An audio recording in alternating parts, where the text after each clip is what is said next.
Welcome to Episode 11, Assisting Adolescents with Navigating the Complex Waters of Individuation, by Talyn Olguin, licensed marriage and family therapist.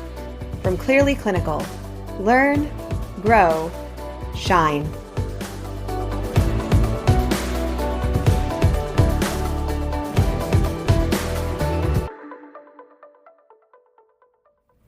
Hi there, this is Talyn Olguin, licensed marriage and family therapist, and you are listening to the CEU for Assisting Adolescents with Navigating the Complex Waters of Individualization.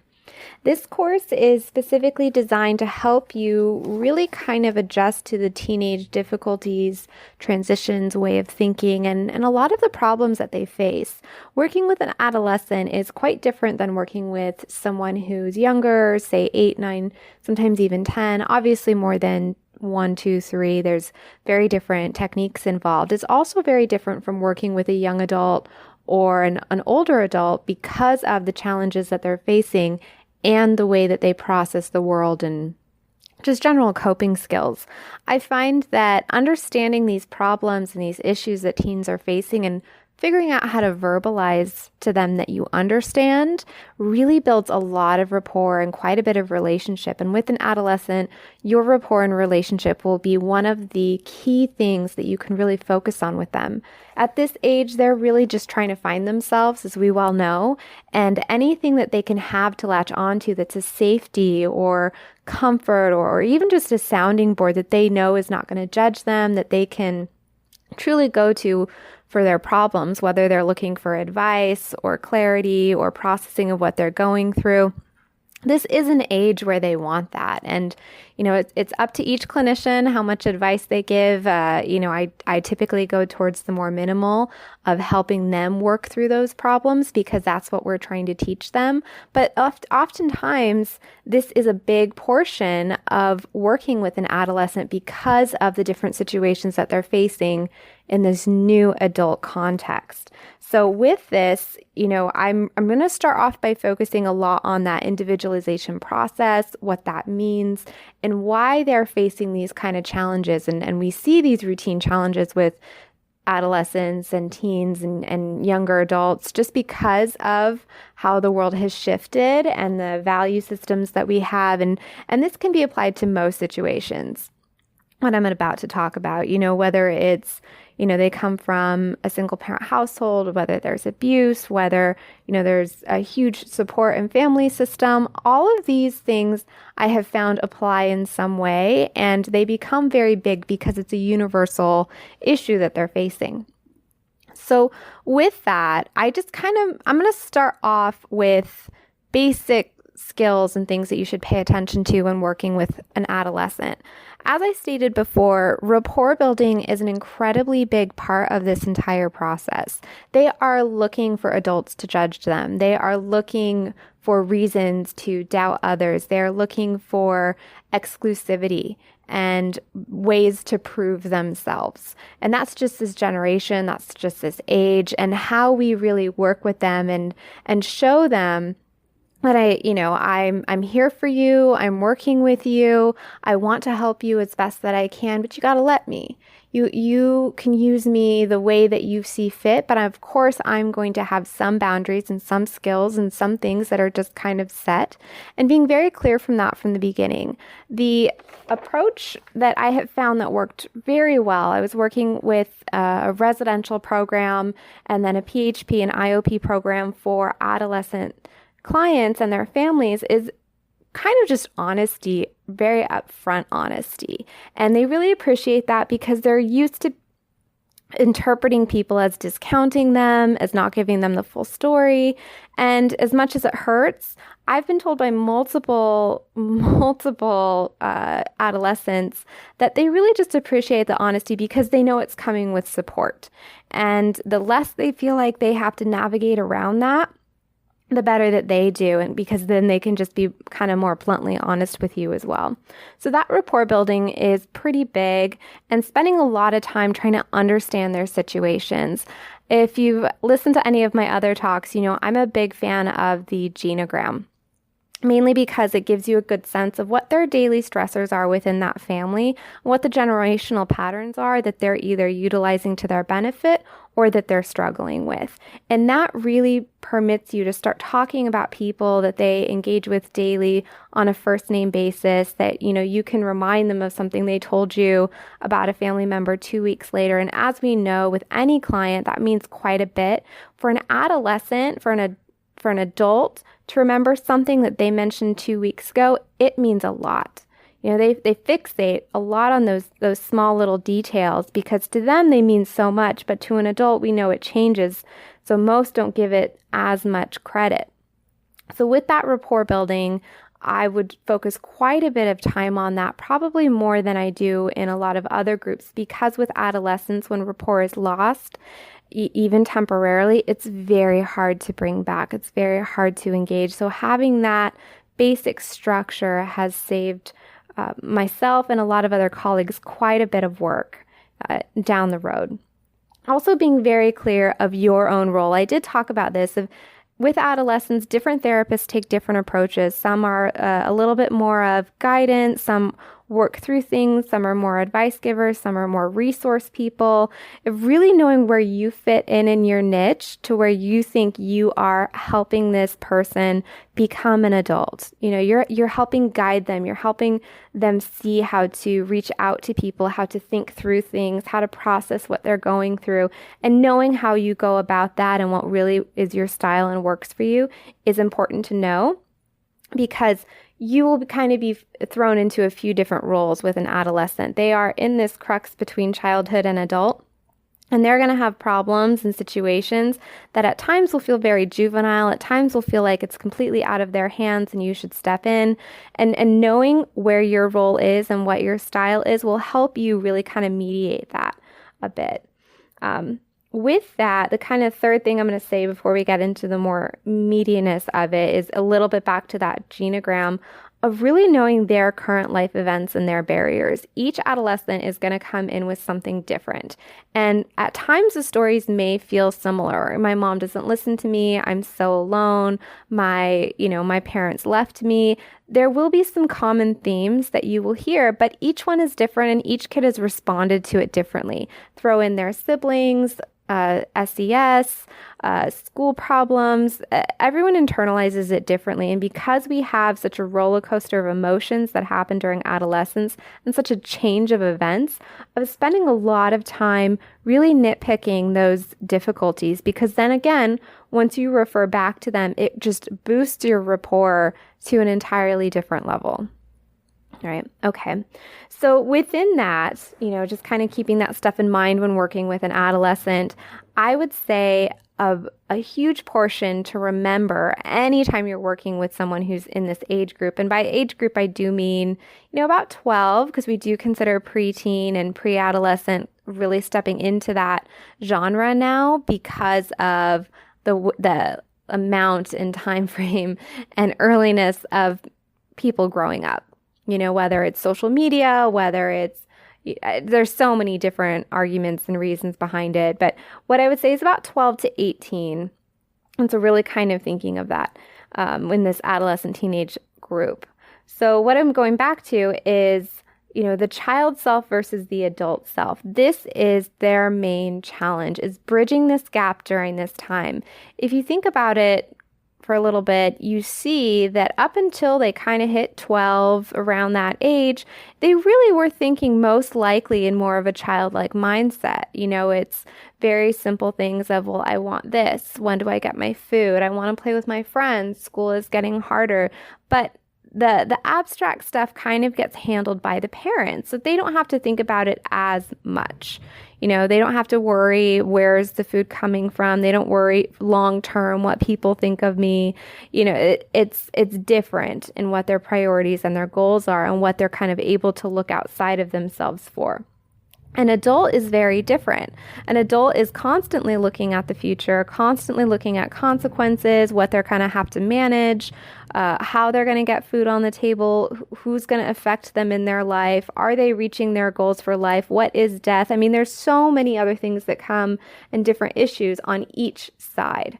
So adolescence is kind of the bridge between this, where you're moving out of this child protectiveness and kind of the only other word I can think of is just, obliviousness sometimes, not calling children oblivious, but there are events that we don't want children to know about or things we don't want them to know about because it's not a healthy time for that yet, and we protect them from it. As an adolescent, they start seeing these life events. They start seeing wars, and they start processing abuse, and they start hearing more about sexual situations. They have favoritism that's really playing a key role in their life. They have a whole new level of bullying, which I will say is definitely going down to younger years continuously now. It just changes. And so helping someone transition from this time of using more adult-like coping skills and adult-like abilities in these new situations is what they're facing. So that's a lot of it. And you really want to, just assist them in navigating and figuring out not only who they are, but how they would like to handle situations. If they don't agree with something that their parents do, how they're going to do it different and how to make that realistically. If they do want to communicate in a different way, how they do that. If they want to pursue a career or chase after something that seems so unattainable. Well, let's think this through. When you were 5 years old and you wanted to be an astronaut, that's one thing. When you're 15 years old and you want to be an astronaut, that's entirely different. There are new challenges that you have to face. There are, new barriers that you have. So really helping to process and work through this. I'm going to go through now 5 key points and challenges that adolescents face really for the first time. And that first time is very important for me to emphasize because while these things we're aware of before, it's at an entirely different level. It's at that more adult processing level, which is very difficult. So the 5 that I'm going to go over is the first one is that individualization. And I'm going to spend the most time on this because that is a lot of what the adolescent time frame is about. It's about finding yourself. It's about differentiating yourself from your parents and really finding you, who you want to be and how you want to express that as an adult in this new world. So I'm going to spend quite a bit of time on that. The other 4 that I'm going to talk about that adolescents really face at this time are the constant change in hormones and brain fluctuations. There's quite a bit that goes on during this time that we need to take into account. Also, adult relationships. This includes peer relationships, romantic relationships, parent shifts, and everything that's changing at that time. That's number 3. Number 4 is going to be adult consequences. The impact of a decision that you make as an adolescent affects you far more than it did when you were 4 years old. Will it affect you for the rest of your life? Probably not, but it will affect you for a longer time and possibly more in depth. The last point in this kind of 5-point challenge is the future. You have suddenly a lot of goals that you're trying to reach. What you do now does impact you for a longer amount of time, and you're oftentimes, at least in the United States culture, expected to know from a pretty early age what you want to pursue and how you're going to get there. So these are kind of the 5. Let's just start off with this individualization because that is the goal of adolescence. The goal is to kind of step outside of this world that your family has built for you and explore. And that's actually very difficult when you really think about it because you're stepping outside of this identity that you've known for your entire life. You're separating yourself from that same unit. You're exploring. It's scarier. You don't have the same protective factors, and you're really learning to diffuse yourself rather than be in this more enmeshed pattern. And so with that, I want you to picture kind of this safety bubble. And when I say that, I don't mean that, every client that's going to walk through your door is in a safe environment. I don't mean that they've all had perfect upbringing and parents, but it's a comfortable level to be in. It's something that makes sense. It may not be the best placement, but you know it. You know what to expect. Whether that's you have a meal every day, whether that's this parent is abusive and you know what the triggers are, whether it's, okay, so I have to go to school every day, and then every 4 days I can pretend to be sick, whatever it happens to be. It is this kind of comfort zone that you have for yourself as a teenager. And I really want you to think about that, of what that comfort zone is, why that getting those barriers, that background information is so important to understand what that is. When you are growing up, or when this adolescent client is growing up, a lot of the times this space, this bubble, is created and dictated by the parents. The parents pick where you live. The family members pick where you go to school, who you're spending time with, what kind of activities you do, who are their friends that come over and visit. Again, good or bad. This is kind of decided by outside forces. When you start getting a little bit older, especially with social media and what's going on there, there's so much more access. There's more room, there's more sight, there's more vulnerability. And this natural inclination is to start challenging whatever the circle was before, of asking questions, of trying to explore, see what's out there. This is a very, very healthy process. It is self-identity. It is challenging. It is goal-reaching. It is change. And this is one of the most natural processes that we can go through, of really kind of separating a little bit.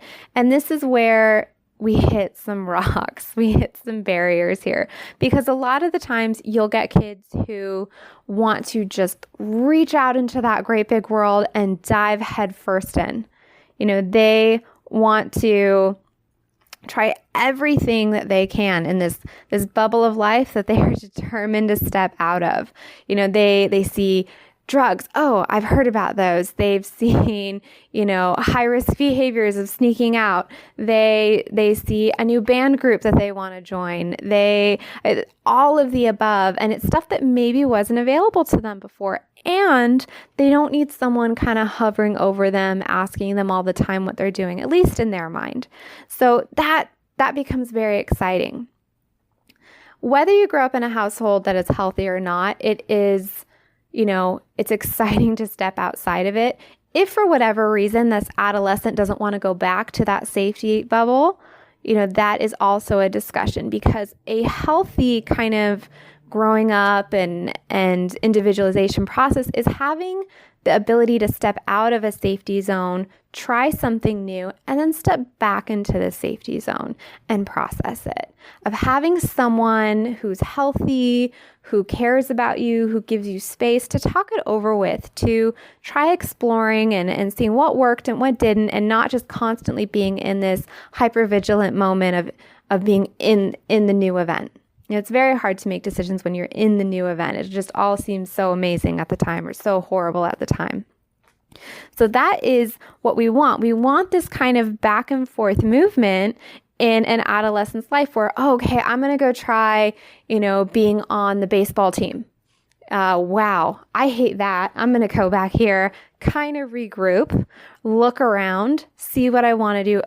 Awesome. They need a guitar player. I used to play guitar when I was 5 or 6 years old. I'm sure I could pick it up. Tries that. Absolutely loves it. Absolutely loves it. So they go back to the safety circle, they process it more, and then they figure out how they can go more in that area, right? What else is there that they can process, that they can look at? And that's really kind of what we're looking for. We also have a third option that will often happen.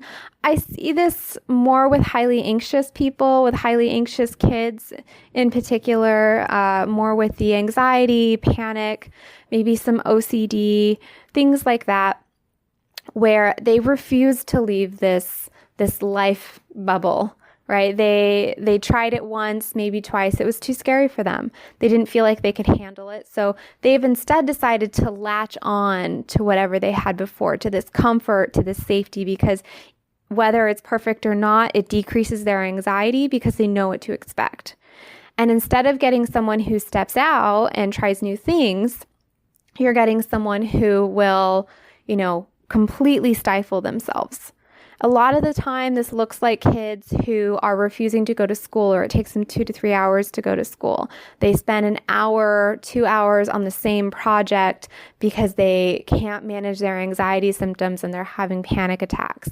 This is the one who at 15, 16, 17 spends every weekend with their parents and they never ask to go out. They maybe have one friend that they sometimes hang out with, and they really have no goals for the future other than to stay at home and have parents protect them. And this is something also that you'll see, and you're not getting that back and forth, right? You're not getting the exploration and the coming back and processing. You'll sometimes see this with abused kids as well, of they don't want to leave that household because at least I know what to expect in my abuse situation here, right? It's the same protective factor that kids will get over their parents who would abuse them. As we know, kids who are abused are not often likely to purposefully call out their parents and tell a mandated reporter. There's a protective factor. There's a safety factor of, well, what else could I get? It could be worse. I could be with someone who does something much worse than what I go through right now. So a lot of the times you'll get that same safety reaction, that same anxiety-based reaction. And so with that, when we're looking at how to help an adolescent, we really want to acknowledge this process. We want to acknowledge what works and what doesn't, where they feel safe, where they don't. Who is this comfort, this person that they can process with? Because it very well might be you. You might be the only person that they see as being helpful or able to listen to them without having, a negative reaction that they can process and work things over with. They may not know what safety is. They may either have a skewed version of what it is because it's not what they want in the moment. They may have a skewed version because they've never had that safety. And so it goes back to your role of how do you model that? How do you model structure? How do you model compassion? How do you model for them this role? And then also identifying, once again, through the genogram, through their life events and barriers, who are the other people that they can go to for this? Who do you want to encourage them to be spending more time talking to and develop these skills? Because a more healthy adult will have people that they can talk to about what they're going through. So let's model that now, right? Remember, child to adult.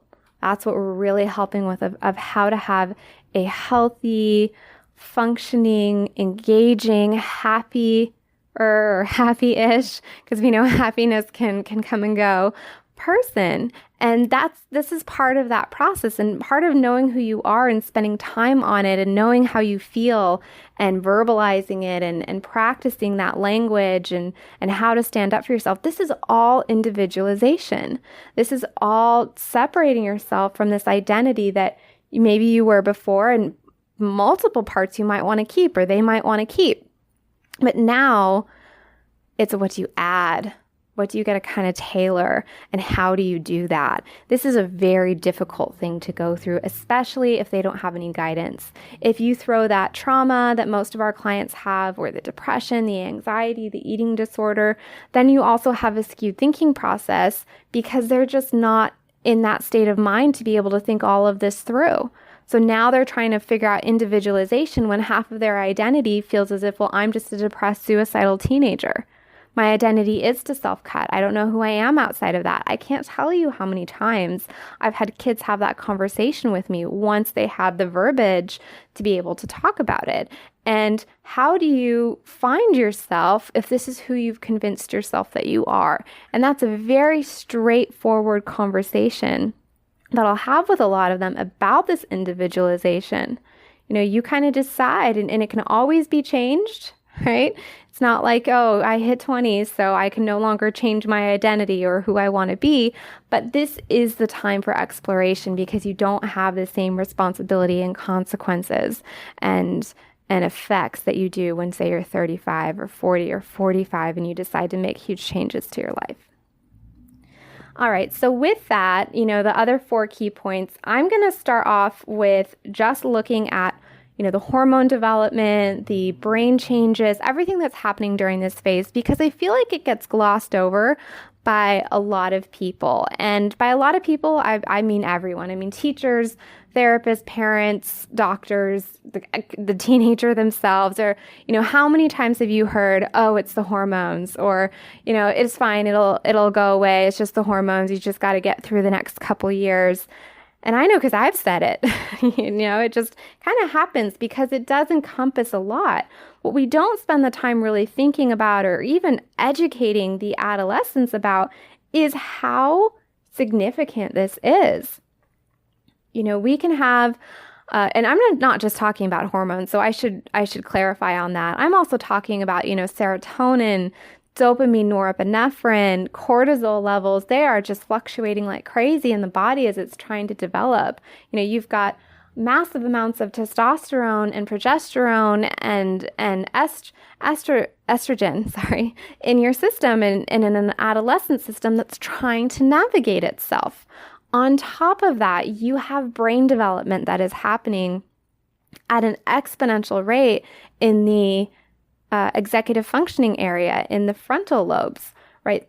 As we remember from our coursework and our classes, this is where the brain processes functioning in terms of daily planning, thinking ahead, organization, consequences. And during the adolescent phase, this part of the brain is very active and it's lighting up like crazy, right? So when we develop it, we typically develop brainstem-wise from, middle to back forward. We have, the basic functionings like pain, pleasure, all of that, breathing, pumping of blood, things like that. And then we develop around that. We have the occipital lobes, the parietal lobes, the temporal lobes, kind of all of that that's developing. And then really last of what we've seen from various studies would be the frontal lobes, which is that executive functioning that we're really trying to develop. And that actually doesn't finish fully developing until about 25. That's the average. Obviously, it can change and vary depending on the person. And then if you add any type of substance use, that does stunt a lot of just general functioning. So we don't kind of get the same experiences. And there's a lot of debate about how much it affects the brain functioning. So with that, the brain chemistry is changing so much that sometimes explaining to an adolescent that you're just going to be angry for a bit is important. Explaining to them that sometimes you're going to feel really sad and there may not always be a reason that you can identify. Because what you will find is they will be relieved. They will be relieved because it's a whirlwind trying to go through what they go through. Instead of just feeling sadness, over an event, they're feeling overwhelming depression. Instead of feeling anger, it turns into rage and it becomes behaviors rather than just an emotion and a feeling. And teaching them that you're sometimes just going to feel what you're going to feel, especially with all the chemicals going on in your body, and spending time explaining that.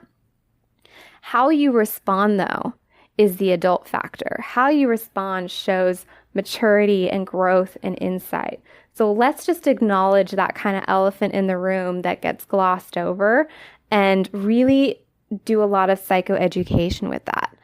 Everyone wants to know why they respond certain ways. Everyone wants to know their personality type, what categories they fit into, why they make certain decisions that they do. It's why we have so many, Facebook tests or all those BuzzFeed quizzes about all sorts of stuff. Which Lord of the Rings character are you? Which Harry Potter house would you be in? It's because people want to feel accepted. They want to know that people are like them, that they're going through similar things at the same time that they're an individual, right? This plays into that. This plays into quite a bit of that because they want understanding. They want to have that knowledge basis. And if you can help provide that for them about why sometimes they're feeling what they're feeling, helping them reach that conclusion, that will also reach that rapport building. Okay, so for the next one, we have relationships.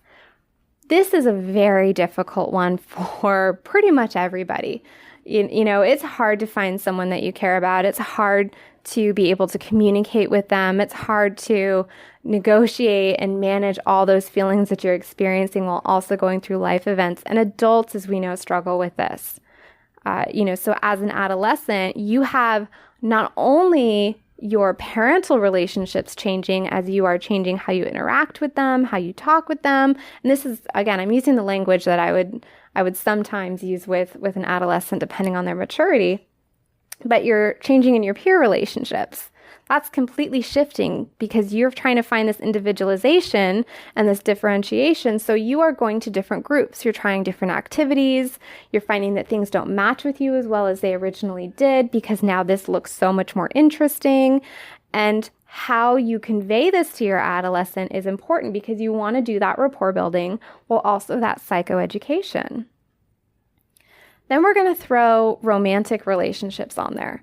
For just a minute, you, the clinician, I want you to think of what it was like when you had your first crush. And I'm not talking about, in third or fourth grade where you wanted to hold hands with someone. I'm talking about a full-blown, can't speak, palms sweaty, butterflies or, horses in your stomach, just want to pass out crush. What you felt when you looked at them, what you felt when they would talk with you. Would your throat close up? Were your friends teasing you about it? Did you tell your family members? How did you handle it, right? Did you get mean and kind of pick on that person? Did you clam up and refuse to have anything to do with them? Were you incredibly bold and just step forward and tell them that you liked them? Really kind of think about that because that's an important process. You're trying to, as an adolescent, manage all these other things, this individualization, trying to manage the hormones. You now are trying to figure out your peer friendships and why this group doesn't like you and that, you can only talk to this person from this one group because everyone else hates them, but they're really kind of your favorite, but you can't let anyone know. And now you're getting these ridiculous responses from your body, right? Adding in the hormone responses to it, right? So that is difficult. And again, adults really struggle with this too. So teaching someone or working with them and helping them understand that relationships are changing now that you're an adolescent. There are social groups, cliques, responsibilities, all that sorts of stuff that is entirely different when you hit middle school and high school. There are just completely different expectations about what a role should be, and now we're once again going to add in technology. We're going to talk about what role they play into that. And I kind of hinted at it earlier. Bullying does tend to change a bit when you hit middle school and high school. And part of that is because there's so much more access to social media between Snapchat, Instagram, Facebook, Twitter. There's a million out there. And there's a million new ways for people to bully you. There's a million new ways for you to be a bully to someone else as a teenager, as an adolescent, and helping them understand that this is a problem that past generations really haven't had to face. So this is new, of how do we monitor this as adults? How do they, as adolescents, help manage what's going on here? How do you curb that impulse to just agree with someone, on whatever social media platform it is, because you don't actually have to face the person you're talking about, right? It entirely changes things. It's also very much so an immediate gratification culture of, we're gonna text, and so everyone who's on this text needs to be available for the next 30 minutes because we've all decided to go to the mall. Anyone who's not there is out.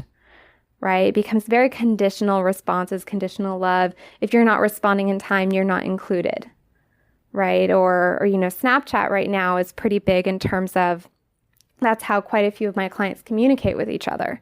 They'll do these group Snapchats, and if your parents don't let you have Snapchat, well, you just missed out on 3-4 events for that week, right? Immediate gratification. And you can also, I really refer to Children, Media, and Culture, that kind of article that I have on my references list for this, because it talks about it quite a bit and how our culture has changed and the role that media in general, social media, advertisements, TV, movies, all of the above have played quite a big role into that. So I would really look into that, because in relationships in particular, it is quite prevalent.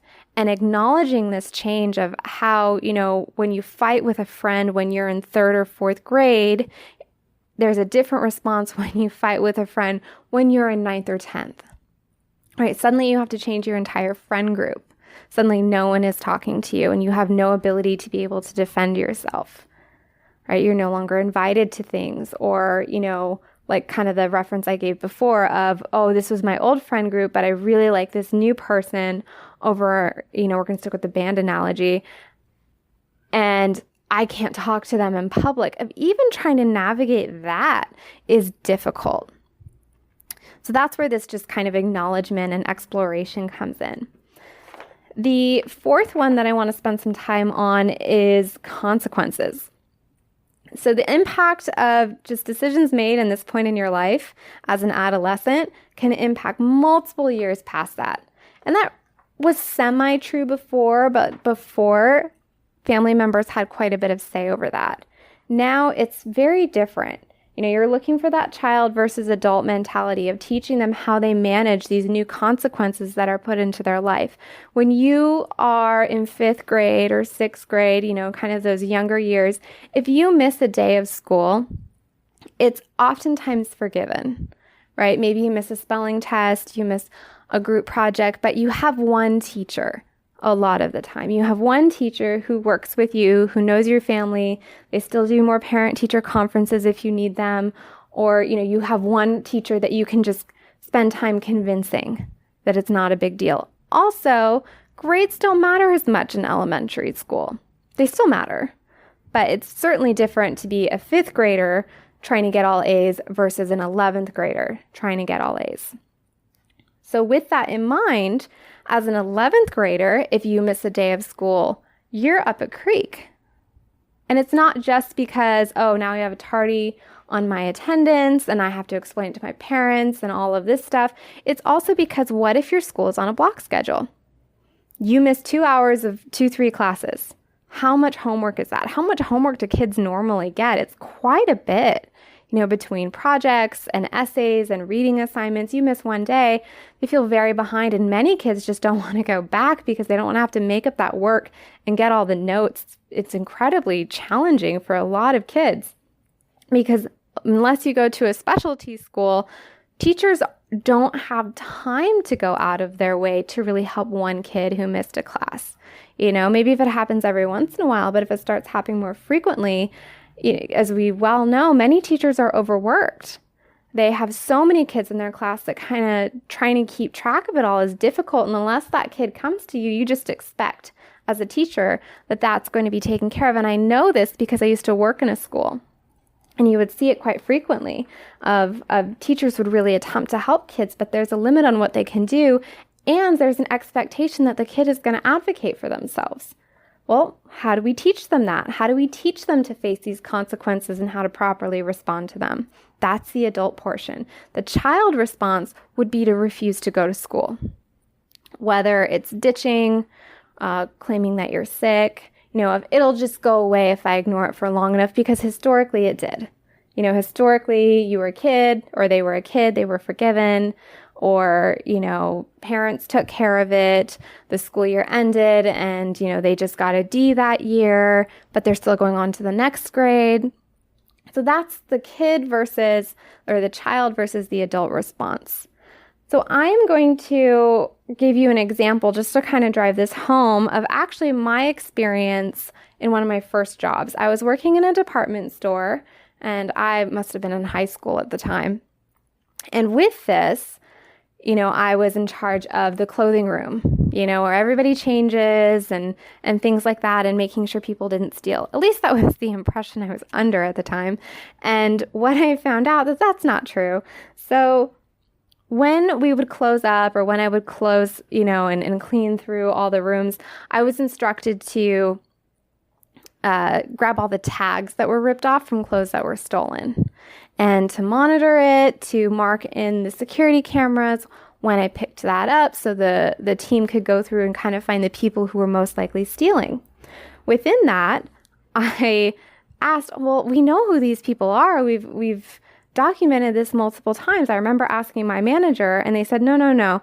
We wait until it reaches a certain amount of clothing items that they've stolen, because then it's a felony. Most of these people who were stealing were about 15 to 21, 22, based off of my memory. And I can't even imagine having a felony charge at such a young age. And that is an adult consequence, right? As a kid, let's just say 10 years old, as a 10-year-old who's stealing repeatedly candy from a candy store, you get reprimanded. Maybe your parents reprimand you. Maybe the store takes your picture. Maybe you have to do volunteer work. Most cops would come in and, police officers would say, okay, we're going to do a talk about theft. As an adolescent or a young adult, I have been told, and I have checked this story with others of my colleagues and their own experiences in their jobs who worked in department stores, and I can't speak to too many others, but they were told they were instructed very similarly of having this felony charge, right? Also a consequence of when you're a kid and, you're told no by a parent and you throw a tantrum. Typically that's like a 10-minute timeout. You don't get to go to the sleepover that weekend, something like that. As an adolescent, when you are told no by a parent and you argue, it's a much more severe, longer term consequence. Maybe you're grounded for a week or 2 weeks. Maybe you lose your scooter. Maybe you lose your phone. Maybe you lose internet privileges, right? And that then affects school.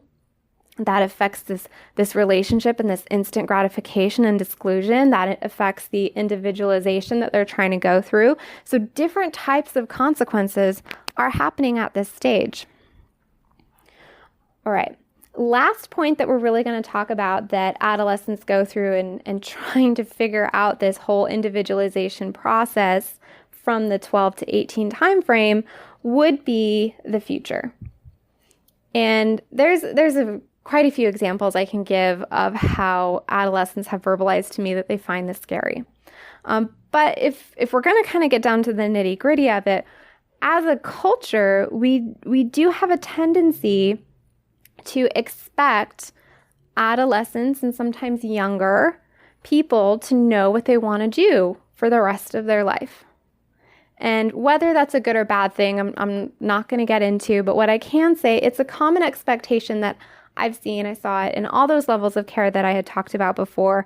And, it's talked about by a few different people. I will say the ones that come to mind the most would be the Boys Adrift and Girls on Edge books. I found those really helpful for myself, for some of the kids that I would work with, and also for the parents as just general resources. But it talks about some of the culture behind this as well, about, how different genders, how different people, different cultures respond to this kind of expectation. So I encourage you to read those a little bit more. But it's a common theme. And I'll say that I've seen this. I've had 5-year-olds walk into my office and I just, what do you want to do? How do you like life? And we're just talking and they tell me they want to be a real estate investor in Calabasas because that has, the best space where they would want to live. 5-year-olds. I grew up in a pretty big sports community. And so when I was working at a school, I would be a little bit more involved in the volleyball and the basketball and just kind of in touch with those coaches.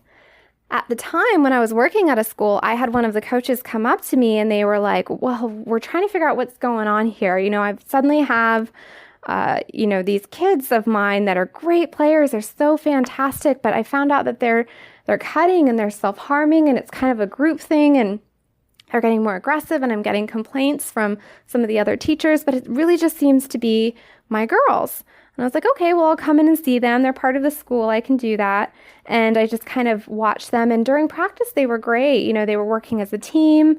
They were taking great dives, all sorts of stuff. And then I went to the first 15 minutes of one where the parents were going to be there. And I truly feel this was not on purpose. There was nothing malicious about it. But the things that I heard were so harsh. You had parents up in the stands screaming of like, how are you going to get into Brown with acts like that? That's not a good enough dive. Hit harder. Take her out. Just yelling. And probably trying to be encouraging, but those comments speak so much to pressure and future expectations, no longer enjoyment. Again, for good or for bad, that has to be decided situationally and more so by the family and the client. But there is a large expectation to know what you're going to do. I can say that, in order to get into the right college, a lot of kids will try to get into the correct, quote unquote, high school. But to get into the correct high school, they'll try to get into the correct middle school. To get into the correct middle school, well, you have to have the right contacts. Your parents got to get you into the right groups with the elementary and preschool kids, because you need to have the right teachers who start you off correctly. You need to start doing sports at a certain age in order to really be able to be noticed by beginning of high school by the scouts, so they at least know your name. And these are common things that I've told by so many people, club coaches, parents, kids, teachers, college advisors, all sorts. And there is a very large expectation. So what happens when you don't feel like you can reach it, right? That becomes a problem when you're working with your adolescent, when they don't feel like they can do that. They don't feel like they can reach it, or they can manage these goals. A lot of the times the childlike response, remember, is to run away. It's to not engage, is to not try, or to cry, to not verbalize to anyone other than yourself how despairing you are, right? Because you're not using those skills as a kid of why you're sad, of why you're crying, of why someone hurt your feelings. So as an adolescent, that's a skill that you have to learn, or you have to be able to work with this adolescent in teaching them. So with that, the future is such a big deal. And I can say, between the future and relationships is actually where I have most of the adolescents talk about their anxiety and self-harm. It's a common misconception that self-harm is attention-seeking behavior.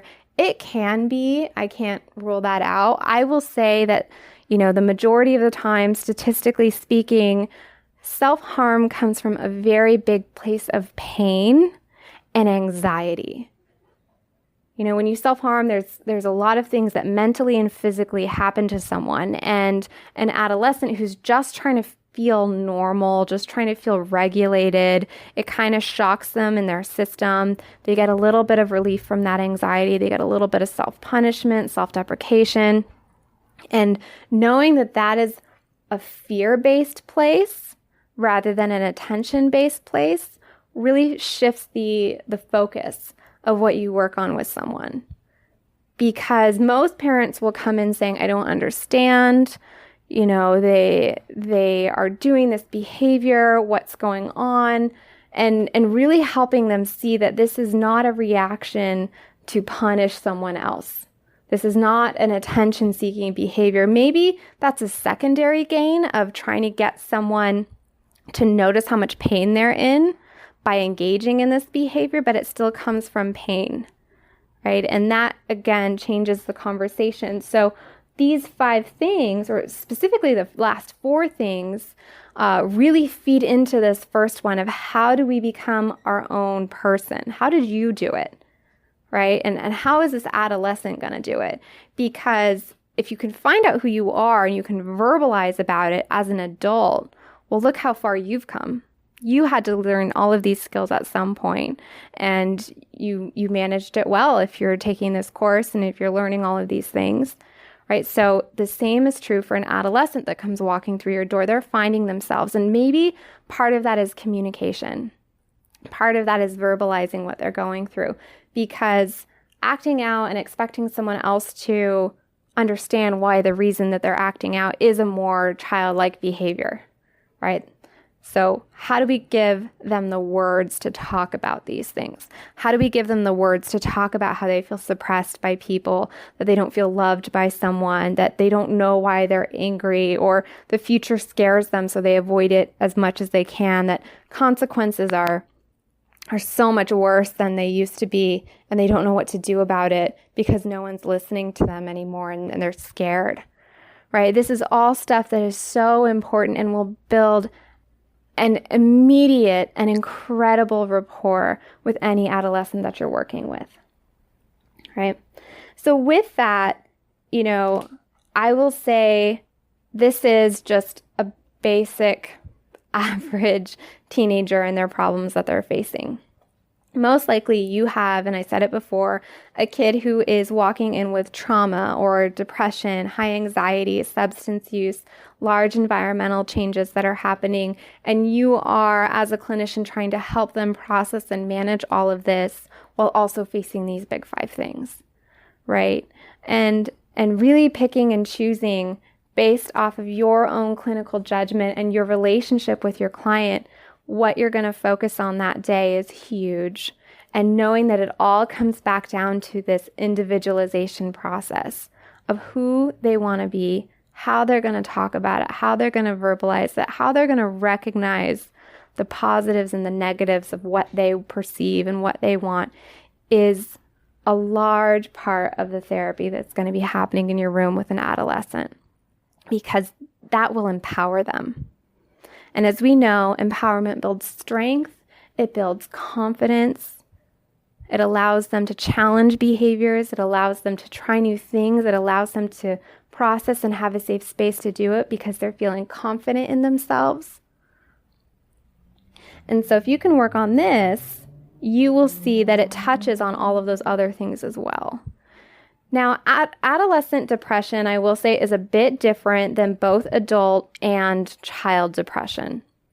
I'm not going to get into too much of the specifics of the other things because that's in another course, but I will say that with adolescent depression, and I think this is a common misconception, it's not just sadness. It's not just refusal to get out of bed. It's not just feeling suicidal or engaging in self-harm. It's also oftentimes explosive and angry. Remember, we have these fluctuating hormones that are going on that really changes a mood and a perception of something. And if you've got that as an adolescent combined with depression and low serotonin, negative thinking cycles, this bully that is constantly in the adolescent's mind all of the time, tell them how pathetic they are, that they're worthless, that why bother getting up in the morning, you're going to get a varying response from them. And it's going to be dependent on the situation. So there's one little caveat that I'm going to say with adolescent depression is it's going to change. It's going to fluctuate. It still comes from the same place of pain. It still comes from the same place of rejection, of trying to find out who they are when they hate themselves, when they don't feel confident in themselves, right? So just for the last however many minutes, we're going to talk about what kind of structure and assistance you can provide in helping them navigate these things. This again goes back down to your role and your individual style with someone, but I do have some key things that I find to be very helpful with any adolescent that I've worked with, and different ones. I emphasize different stuff. We certainly tailored it in the residential program depending on what was going on, but overall, I would suggest these things to anyone. To therapists, to teachers, to parents, to anyone who's involved in this kid's life. But there are ways as a clinician that you can really provide that, that safe zone that we talked about in the very beginning, that bubble of life, that bubble of safety and protection and comfort. You can add this new layer to it. And one thing I'm going to say is, just helping them slow down. It is so important as an adolescent to have time to think things through. It all feels so rushed. It all feels so new and immediate and great and bad all at the same time, that there's so many emotions going on, so many conflicting problems that are interwoven with each other, of actually having time to slow down and teaching the value of processing what you're going through and working through it, whether it's verbally, physically, mentally, whatever helps them, of teaching and exploring ways to do this. Even if it's just sitting there and be like, wait, I got a little lost. Can you walk through that with me again? I heard this part, but when was that? Of helping them manage that inner thinking process so they even have the space to work through it is so helpful. And then on top of it, they're going to see the value of it. They're going to feel safer because it's not going to feel so chaotic. They're going to know that this is where they come in to have time for them, right? When you're with them is when they actually get time to just be them and process with no expectations, no set pace, no, we have to have this solved by the end of the session, because a lot of the times with their friends, it's that immediate gratification we have to know right away, and teaching them that that's not always how it has to be, right? And that's not how it should be. If you need to give yourself time of telling them that exact comment is so incredibly helpful. What's more, by doing this, you're providing structure. You are providing consistency and a safe space to learn about themselves. Whether it's, having a set time of keeping the boundary of the time, 50 to 60 minutes, depending on your own personal preference and time frame, whether it's certain days that you meet with them, whether it is check-ins that you do, of rules about safety, whatever it happens to be, providing them this comfort, but this structure at the same time through the support is showing them what it means to be healthy and how you can model that for them and in a completely non-parental role, right? As an adult figure that's helping them find this individual process, that you can also be full of structure that is good, because at this differentiation time, at this individualization time, going through new structure is important because it's a time where they rebel against it. They are trying to find a new process. They're trying to find a new method. And part of stepping outside of that bubble and that safety is exploring different methods and seeing what works and what doesn't. Another one, and this is a little bit more for parents, because I think this happens accidentally and they're in a lot of these similar situations, is just tone. As therapists, we're pretty aware of it. We're aware of our tone, and we spend a lot of effort and time practicing how to properly manage this. So I won't go into that too much. The next one that I'm going to talk about is explanations. This is a perfect time to be able to talk and process through why we're making the decisions that they're making. Why they feel the need for this. And this goes back into that slowing down process. As a kid, we're like, why? And when we get older, we find out, oh, that's why. That's why that rule is there. And helping them learn that process will help them apply it to other situations as well, whether it's now, whether it's 10 years from now. But going back to that slowing down and the processing and thinking things through, well, they ask you, I don't even understand why I have a curfew, and they're complaining. And you're like, oh, well, let's think it through. Let's go, family member by family member. Let's go through why, maybe their thing is, my mom just doesn't care about me. Never has, right? And you're like, okay, let's think about that. What is helping you, or what is making you think that? What has happened? Let's see where your mom is coming from. Let's see where you're coming from, right? And truly, they may have a horrible home situation, but helping them tease that and not just react is important. Lastly, we have humility. As a therapist, especially with an adolescent, they are looking for people and adults to judge them. So what we want to do is we want to help them know how to respond to that. We want to help them know how to be humble, how to react when, okay, so maybe we did something that wasn't the best. Maybe we interpreted something incorrectly as therapists, and how we come back and say, I'm sorry, you're correct. I did say that, and thank you for correcting me. Or thank you for pointing that out to me. I made a mistake, of showing them that so they can, again, model and learn this skill as they're trying to find themselves. Okay. So the thing that I'm going to kind of close with, because we are running out of a little bit of time here, is emphasizing the goal to help them transition in this individualization process of who they want to be, who they want to try to be, who they want to explore being, and how to do that in a more adult fashion with better, or quote unquote better, healthier, I like that word much more, responses and coping skills. How we help increase that emotional tolerance so they can face these 5 factors and anything else that happens to come their way.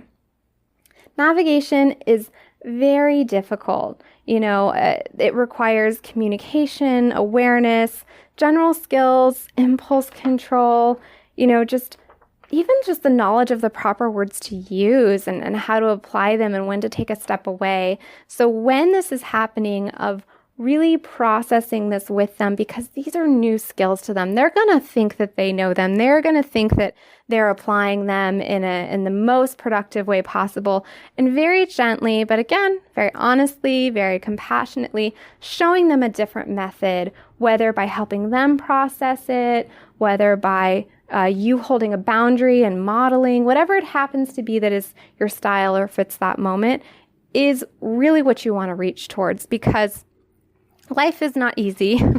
We all know that. We all know that it's pretty difficult, and there's a lot of ways that it will creep up on you, right? So I will kind of leave you with that.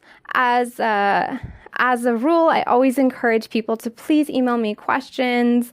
Let me know if there's anything that you would like to know more about, or resources that you would like from me. I have quite a bit, as this is something that I quite enjoy working with. There's also a quiz at the end of this, so just click on that and have a great rest of your day. Thank you so much. You've just finished listening to another exclusive continuing ed podcast by Clearly Clinical. If you like what you just heard and you need continuing ed credits, please visit us at clearlyclinical.com to check out our 1-year membership, where you'll have access to our growing library of continuing ed podcast courses. Clearly Clinical, where our goal is to help you learn, grow, and shine.